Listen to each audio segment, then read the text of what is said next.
How is it going? How's it going, everybody? It is your host, Taris Black, and here with our first episode. This is a pilot. This is super just out of the blue, not planned, but we're gonna get through it. This is gonna be the first episode of GOAT of the Week. Name under construction. You guys can come up with something better if you have it. Where I your favorite Florida washed up Ruby Amethyst player is going to talk about the only thing that I clearly know how to talk about or even pay attention to in the world of Lorcana, and that is Ruby Amethyst. So, yeah, buckle up. We're going to start a weekly Ruby Amethyst show during the set where Ruby Amethyst is at its worst, which honestly is probably the best time to start it because who wants an episode every single day where all we talk about is how beautiful the deck is and how it just cannot lose. We need to start this show in the Rocky. We need to start this show during our montage of being great again. We were the champ, and now we've gotten knocked down a couple pegs, and we need that Rocky montage to get us back in the groove. So, what a better way in a better position to throw this show right onto YouTube and get things rolling. Producer, play that game show music.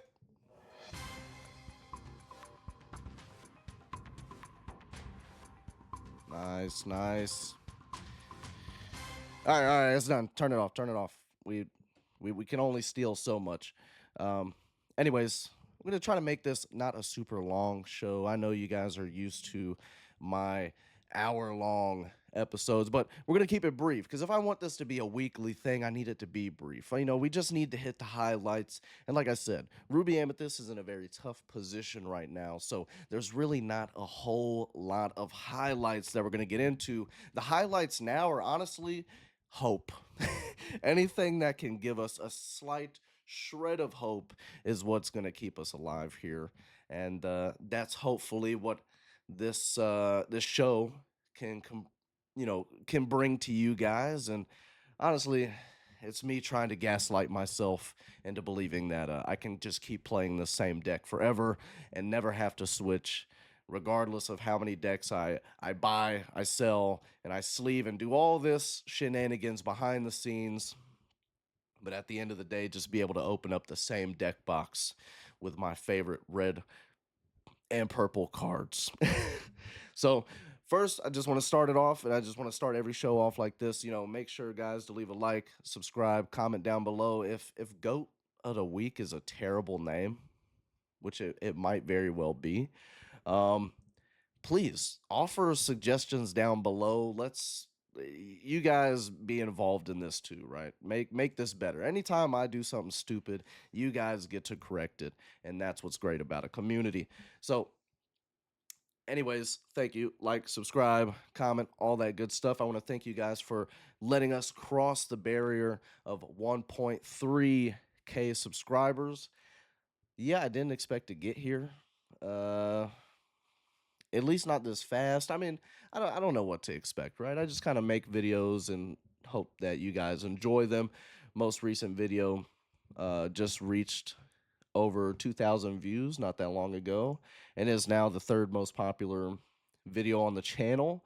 And that's what's great. The goal should always be, if you're having a YouTube channel and you guys want to start your own YouTube channel or anything, just have the goal of, can I get more viewership? Can I get more engagement than I have subscribers, right? Or on any platform. If you can get more engagement than you have followers, then that's a good indication that over time you will grow. And that's kind of the mentality I've kept, and for the most part been very consistent at that. At 1.3K subscribers, and we have videos almost at 5K, almost at 3K, cracked over 2. A lot of them now are starting to get past that 2K mark, and then every once in a while, you know, we have a we have a video that doesn't reach 1,000, but that's fine. And I think those kind of oscillating numbers are totally valid, especially when it's a deck where I'm just ranting and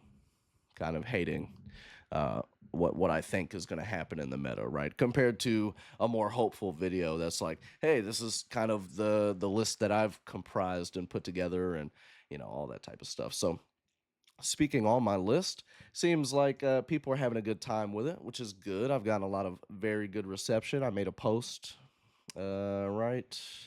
Well, I made this post, right? So had this post, which just kind of compiled a couple conversations I've had, DMs I've received over this last week or so about the list that I've been playing. Just did 3 games against a very good Steel Song deck and went 3-0. Gonna test against Cecil on Ice and Diggy Diggy next. Been play testing this deck, and it's nasty. Green Steel, Steel Song, Red Blue all fell easily. They didn't respect the locations, and they never will. And when they do, it still doesn't matter because the locations are still good. 80% win rate against Blue on Lorcanito. I did scribble out this. Okay, it's not no crazy shady shenanigans was being said. It's just I wanted to kind of keep it focused, and the rest of this was kind of just about a different topic. Was on stream at SSG, lost 1-2 to Mufasa, but then off stream 3-0 Blue Steel Oswald. This deck is the truth. uh yeah, people still play Mufasa. I know. I have a great friend of mine, Christina. She loves Mufasa, loves trying to put him in any single deck she can. So you're always going to find Mufasas, and Mufasas can be tricky and has been tricky in the past for red purple. But when we've gotten tools like Brawl or Crab, um, most notably, 5-drop Elsa that rushes, those kind of cards really kind of help those sort of matchups. Medusa, of course. Reporting back on my results with the list, I played on the online client, what cannot be named, Lorcanito, and went 21-4 in the best of one queue, with the losses being Your List, Diggy Hole, Blue Steel, and Green Steel. I was able to beat every meta deck multiple times on draw or play, and even our worst matchups. I made some very minor edits, but overall solid. And then have my buddy Georgie over here again with he went 1-2 against Diggy Hole, and that matchup's always going to be hard. Didn't find prep game 3. I know that pain. Red Blue items 2-0. Red Blue Burn Shark 2-0.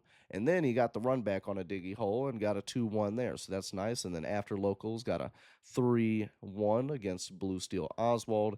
And I played against Zenulist yesterday. Shout out Zen.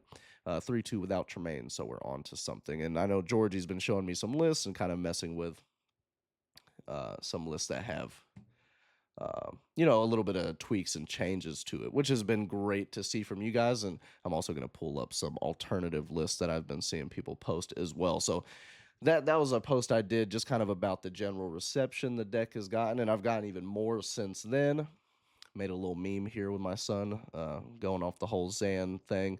And then here, so someone on Facebook, yeah, I was just scrolling on Facebook, seeing on the community post, somebody said, "Hey, I love playing Red Purple. Are you guys playing anywhere? What lists are you guys playing on Red Purple to keep it alive?" And me, of course, I- all I do is Red Purple. That's what we're here for, baby. So of course I clicked on the post because I was interested. I wanted to get some other ideas from other people, see what other people were cooking up, what other spice they had, and I was pleasantly surprised to see that. And I only took a couple screen grabs here, but like half of the list that I saw actually just straight up was either very close to my list or at least playing the location suite, right? So you're seeing a lot of ferry ship metal. Let's go. The mountains, and then here we go. Like this looks. So a lot of people are putting the Medusas, Tremaines in. I can't be mad at it. Like I can't be mad at it at all. Um, they're up on the snakes, down on the brawls, and they even got you see they also shaved down on the mountains and got some castles in. Seeing some people go with castles as well. So it was really cool to be able to see a little bit of my influence, or at least my ideas, kind of giving people hope enough to keep experimenting, keep playing red purple, and trying to play red purple in a different way. Shout out this guy's Dreamborn name, Duncan D's Nuts. We love that. but but yeah, so that was really cool to see, and so I made a post just kind of highlighting that. And then Yeah, we had my buddy over here, Faded MTG, had posted yesterday, talking about his experience with this idea and his version of the list, and saying, yeah, the deck is real. Once again, Ruby Amethyst has died and risen from the dead with set 7. We're so back. I haven't dropped a single game since playing this deck. I've beat purple steel, blue red, blue steel, multiple versions of lemon lime, and even beat red steel challenge. This deck is real. And yeah, I mean, the thing is I've had a couple conversations now with people where I posted my list, I posted what I was running, my idea, right? And I can't lie. On paper, the deck looks like a meme. The deck looks like it shouldn't work. It looks like, okay, this dude's just trying to do like something super spicy.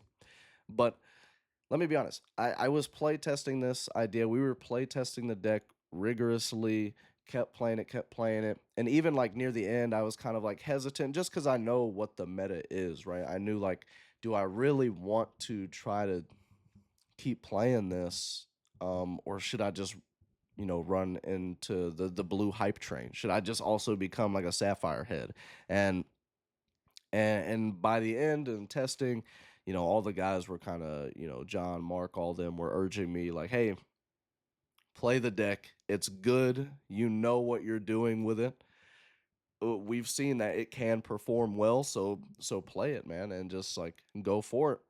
And thankfully I did, even though I didn't get to perform as well as I wanted to at the 10 case at SSG. Shout out SSG. Um, I still kind of like in my last video was saying the deck performed well in the sense that I wanted it to, and it felt solid enough to where I was like, okay, if I get the if I get like not a super weird matchup spread, if I, go against what we're really going to expect in this meta, then I can do well. Because anytime I was running into those decks, I was doing well. So it left me with some confidence, and thankfully, that was the only reason why I even posted the list. Because like I have posted like some spice in the past, like my Amber Steel lockdown, which was kind of like a little bit more spicy version of what ended up being big in during that meta, which was the Diggy Hole. And then like my burn list. But I mean, it's like I've had these, and I kind of like these are decks that I feel like are good. And I also felt like this deck was good. But I mean, this is also a meta where it's like, does red purple even live, right? So you kind of get to have like a fun alternative burn during this time, but then you could still play traditional, and it was just a test to myself and kind of something to put out into the community where it's like, okay, if everybody's just gonna say red purple is dead, red purple can't do anything, then can I find something, right? It doesn't mean that red purple's gonna be, S tier like it was still last set, but can it still be like high B tier? Can it potentially be A tier, right? Can it be a deck that can at least hold its own well in a tournament? And like if you win, it's like of course, like if you win in this strategy, people will be surprised, but like can you, get to the point where you win a tournament and people go, oh, okay, so red purple is doing red purple things. Like, can it just kind of keep some route of consistency?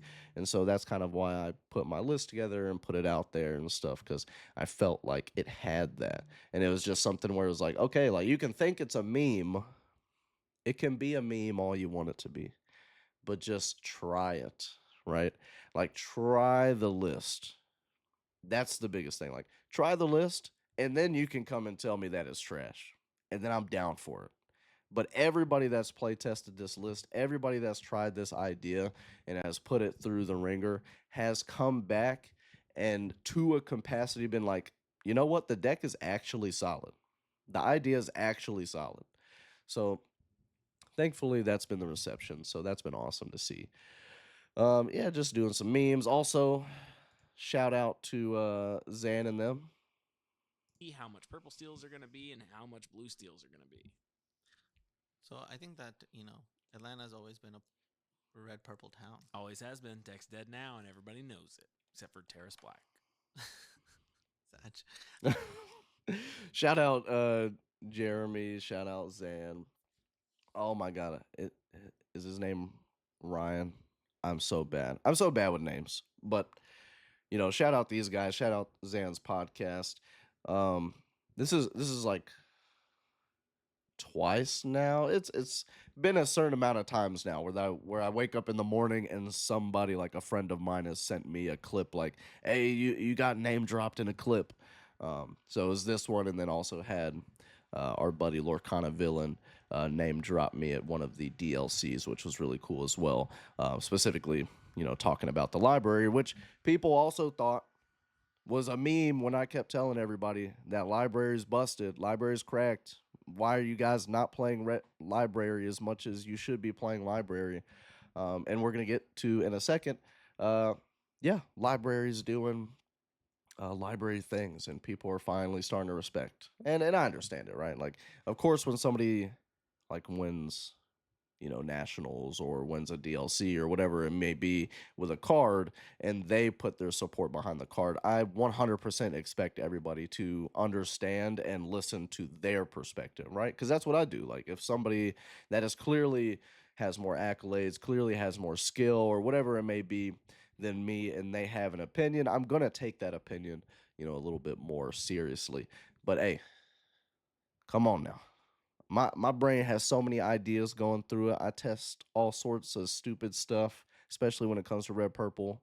Like I can see these things before they happen, okay, guys. So you gotta give me a little bit of credit, and hopefully this show, this little weekly segment, can kind of continue my credit there. Also, can we get to 1.3 followers, 1.3K followers on X on Twitter? We're so close there. We passed the mark on YouTube. Can we get there on Twitter? Please go follow me on Twitter. I would love to talk to you over there, and you get to see me act stupid over there. And yeah, just recently, Edmond Chu actually an hour ago went ahead and posted his own thoughts on Red Purple. So I definitely want to go over that real quick. And yeah, this is a weekly show. I'm gonna scan through this. All right, so we're gonna go through. We see the list here. So we got 4 Chernobyls, 4 Diablos, 4 Brooms, 4 Cuscos, 4 Queens, which I have been seeing some of. I know Georgie and some other people have been also messing around and testing out the Queen and have given great feedback on it. And tonight, I'm actually going to be playtesting with the Queen myself. I mean, I can understand how a reverse Lawrence could be pretty good, especially when you have, like Ed will say here, you're kind of comboing it with the crab can be really, really good as well. So you have the 4 Queen of Hearts, 4 crabs, 4 Sisus, 4 genies, 4 Elsas, 4 Mauis, 2 and 2 on the Lady and Medusa split, 4 Brawls, 4 Friends, 4 Preps, and 4 Libraries. So one thing I love about this list is it's a 2-line list. I always love seeing 2-line deck lists from Dreamborn because it shows consistency and confidence in the idea. Right, and that's what I love. Is like when a deck can be this consistent in terms of its builds, the cards it's running, how confident it's running those cards based off the actual, amount of copies. And I just love seeing that. So very, very solid looking list from Edmond, and I'm actually gonna play test this list a little bit last night because, like I was saying earlier, when somebody with these amount of accolades come out and say something, you want to listen, you want to try it out, and you want to give it, just give it a try and see where it goes, and if you want to tweak or whatever. So I would love to test this against the major matchups and see how solid this feels compared to my idea, and then maybe there's like actual like a cross in between that ends up being the better choice. So no, not even any foxes in here. So that's one notable thing. And I'm gonna go over what he said real quick just to get through it. Um, do we go through all this? Maybe I'll go through like the first little bit, and then if I feel like we need to go through the rest, we'll do that. So Ed said, I've been asked a lot to provide a list for what I would play if I were to play red purple in set 7, and this is where I would start. Here is a rundown of my card choices. The library with 12 1 costs, 1 SC. I don't know the thing. I'm just going to say 12 1 drops, right? But I'm sure it's supposed to be like short for cost. I'm terrible. I'm halting the momentum. Let's get back to it. The library with 12 1 drops and Cusco, I believe, in red purple. The draw engine we should lean on now is the library. Hey, this guy, me. I said it. Okay. Shout out Ed. This is now the library. The 8 willpower on it is very relevant, as most of the meta are 3 strength characters Bell, Calhoun, Smee, etc., and requires at least 3 swings into it to take out. The 8 health is extremely relevant. I agree, Ed. Removing Merlins, Madam Mims. Notably, I removed Snake, Fox, Rabbit, and Goat, which were all historically the best cards in the deck. Yeah, most definitely. The issue I have with them now is that for Snake slash Fox, they're 3 willpower only trades with all the 3/3s in the format, and set you behind in tempo too much. If I cut these cards, the Merlins also go down in value, so those are also cut. Can understand. I can understand. It's hard. It's maybe it's like I'm very attached to the bounce shenanigans, so maybe, and maybe in my sort of list, it makes a lot of more. It makes a lot more sense, which is something that I would love to, when I'm testing tonight to see how I feel if I miss that or not. But yeah, so Queen of Hearts, I initially undervalued her as a 1/4, but most of the time she requires multiple resources to remove her and put your opponent in awkward positions if they aren't able to challenge and finish her off with a removal card. This is a lot of sentiment that I've heard as well. She combos very nicely with Crab and presents a 4 strength character after the exchange. I agree. Genie, Elsa. These were all missing from my continental list, but they have made a return, giving the prevalence of the 3/3 bodies back in the format. Genie has also been historically a good card into Sapphire decks and still is. Combining with Elsa, you can take out most threats that are presented. Maui, almost always a 2-for-1 versus 3/3 and 4/4 bodies, and one of the premier comeback mechanics on the draw against aggressive strategies. Agreed. Elsa is also that, I would say. I mean, against like aggressive strategies. Not always a 2-for-1 though, but gets a lot of use. Uh, Lady Tremaine slash Medusa, these numbers can be adjusted, but I'm liking Medusa as a way to target and challenge 3/3s and almost a 3-for-1 exchange a lot of the time. Lady Tremaine is still here post B prep or versus single Tamatoas. So, yeah, I think it's hard to honestly value Tremaine over Medusa or, vice versa. I feel like both of these cards most of the time feel great as a split, just because they both have they're 2 completely different cards, similar to how Genie and Rabbit, face value, people will see them very similar, like very alike, but I could not say that word. I'm not gonna try to say it again. Maybe later, but they're very alike, and but when it comes to actually playing them in the way that you utilize them, they're 2 completely separate characters. So yeah, I think you always kind of do a split.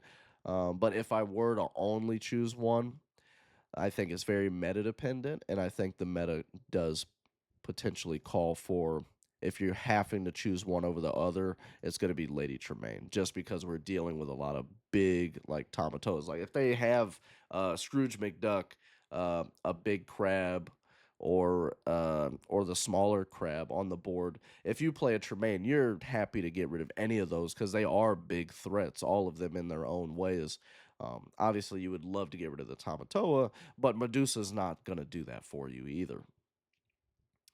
General strategy: turn one drop. Turn 2, Queen of Hearts, Cusco, or multiple 1 drops. Turn 3, Sisu, Crab. Turn 4, Genie, the library plus attach. Yes, the library should always be seen as a turn 4 play at minimum. Now, if you're playing my list and your opponent is just really far behind, then you can easily go Fairy Ship, Mountain, Library. And I've done that a couple times just because the the way that it works is if you go Fairy Ship, their attention goes, I need to get rid of that Fairy Ship. And then you go Mountain, and now their attention essentially makes the Fairy Ship invisible, and they go, I need to get rid of that mountain. And then you play the library, and then their attention goes invisible on the other two, and they think, I need to get rid of that library. And sometimes, they'll. But the thing is even if they go, okay, now I actually do need to finish off this mountain, or I do need to finish off this fairy ship, you've now cascaded their decision tree, and like now you just do whatever you want after that point. Like you could easily go, one drop, Fox, kind of finish off something that was swinging into the locations, whatever you want to do.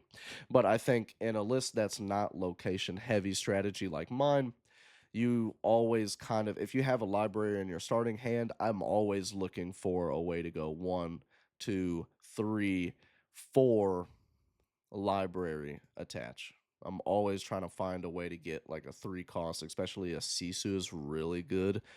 Um, because Sisu already is a 2 quester that they want to get rid of, but now you've backed it up by attaching it to a library. So now they're like, okay, can I afford to let this Sisu potentially quest again or challenge into something of mine and live?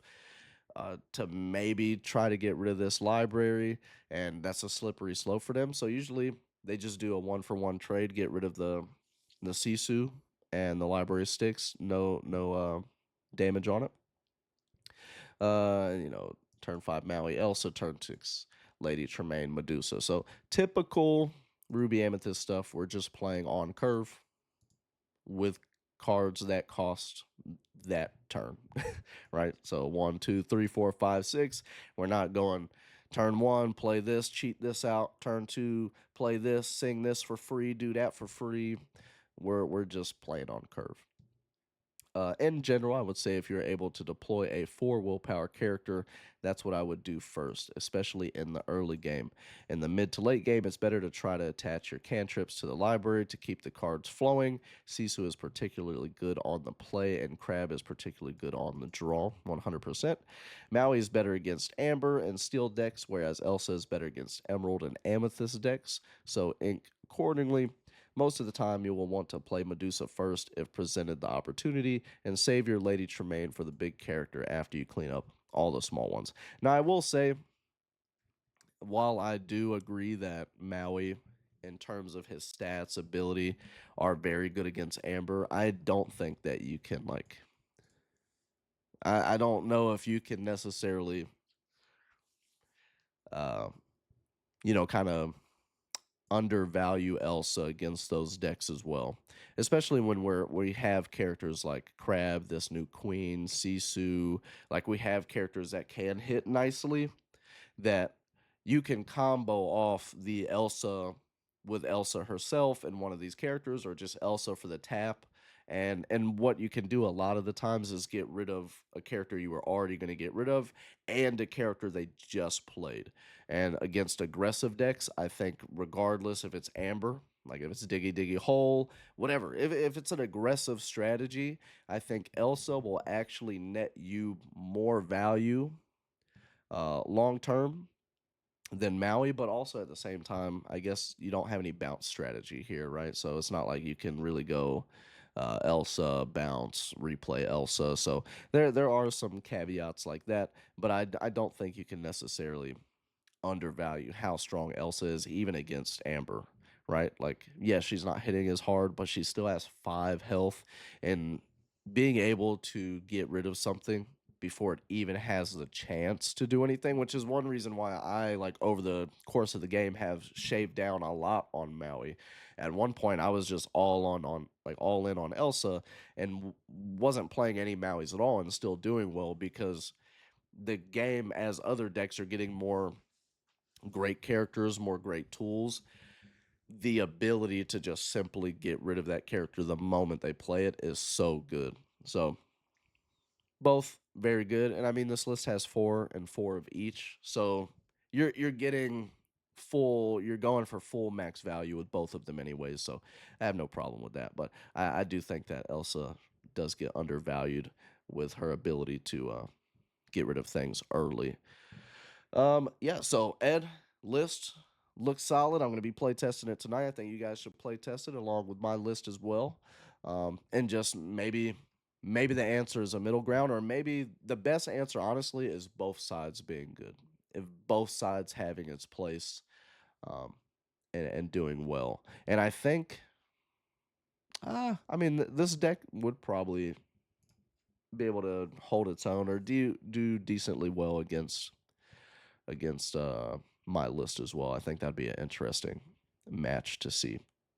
So real quick, we're just gonna go over some highlights real quick, some players that were able to make some top cuts in some decent tournaments. So first one here, actually I'll do this one first because it's a little bit less players, or actually three times less. But we have a 46 player tournament here, and my guy John was able to get a top 8 finish and came in 7th place. And this is all in the new meta. And yeah, I mean, nothing here we're seeing is really too crazy. I mean, you got some like little spicy includes, like one super goof, one Pinocchio, and then everything else is kind of like shaved down and interesting numbers to kind of fit in these little tech options. Which, in my, I don't know if there's anything that early that I would care for the one Pinocchio when you could just kind of go up on an inkable and get Elsa, because you do have the bounce package here. So that would be an interesting like conversation to have with John here. But hey, made top 8 in set 7. I can't hate on it. 46 players, decent little showing. And yeah, so cool little solid list here. Typical Ruby Amethyst things. And then yeah, we have a 128 player tournament, and Mr. I don't even want to. I'm just gonna say TSR. I don't want to mess it up. I'm terrible at names. Like I've said before, had a name called hashtag Nerf Sapphire. Big ups. So yeah, 128 players, and had a list here that has a lot of similar things here, but he also has notably 2 castles, one bell, and also has some queens in here. So queens have been showing up, doing work. So I'm excited to test them out myself. Only 2 brawls here. I think that's fair enough. And yeah, I mean, no Medusas, so just the Tremaines, and seems fair to me. I think Belle with Queen is interesting. I mean, you just have more characters that have more health, right? So more opportunities for this Belle to potentially go off. It just kind of makes the Queen not as strong, but yeah, I mean, that's interesting. So yeah, I mean, not too mad at this list. I think like we've seen with a lot of lists, Be Prepared's been getting shaved down to 3. Mine has been at 3, but then like I'm always feeling like, oh, maybe I should go to 4.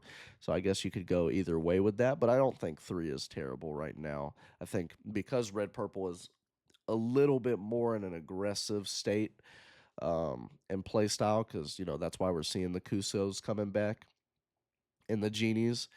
Since it's in more of an aggressive play style, you kind of want to position your opponent to have to deal with a wide board instead of having to blow everything up yourself.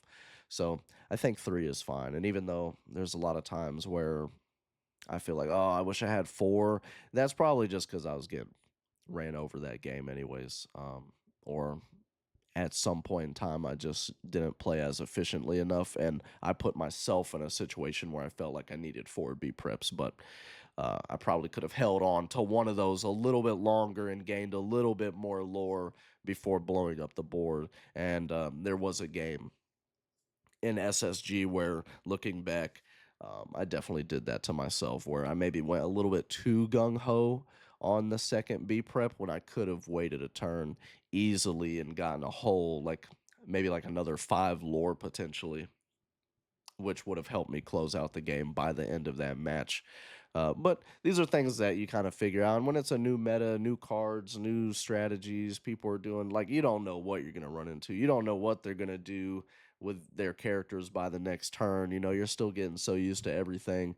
So sometimes the safe play is to just go ahead and be prep, just quest with everything, get your lore, be prep, and say, okay, let's kind of reset.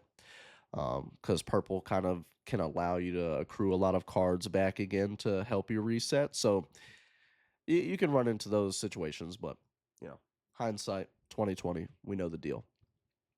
But yeah, so just want to thank you guys for following me here. So once again, go ahead, like, subscribe, comment. 35 minutes. It's not terrible. It's not terrible. We'll probably try to keep the runtime around 30 minutes or so. Maybe some weeks will be slower, but what I want you guys to do is follow me over here on Twitter, and yeah, send me or tag me in your own lists, whatever it may be, whatever your own ideas, whatever you're running into. Maybe you did well at locals with your own red purple build, or you have any ideas or questions, whatever it may be. This is the time to do it. This will be the show to do it. If you have any questions, any lists, any occurrences, highlights, whatever it may be, memes, you can send me memes. We'll go over that. Like anything at all, tag me over here on Twitter. And yeah, if you're fine with go to the week, I guess we'll go to the week. But anyways, yeah, just let's interact. Let's be a community, and I'll see you guys on the next one. This is your host, Taris Black. I'm out. Peace.